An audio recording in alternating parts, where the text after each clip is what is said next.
সুপ্রিয় শ্রোতা, এতক্ষণ শুনছিলেন দেশের ঐতিহ্যবাহী সাংস্কৃতিক সংগঠন আহ্বান শিল্পী গোষ্ঠীর শিল্পীদের কণ্ঠে হামদ ও নাতের মন কাড়া আয়োজন গাহি গান প্রভুর শানে।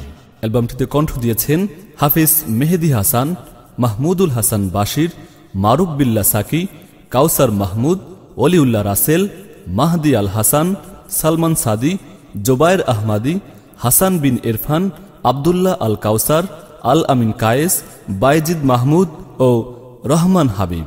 সার্বিক ব্যবস্থাপনা ও দিক নির্দেশনায় ছিলেন HM সাইফুল ইসলাম, আর উপস্থাপনায় ছিলাম আমি রাকিব রায়হান। অপসংস্কৃতি বিনাশ ও সুস্থ সংস্কৃতি বিকাশে আমাদের সঙ্গেই থাকুন। আল্লাহ হাফেজ।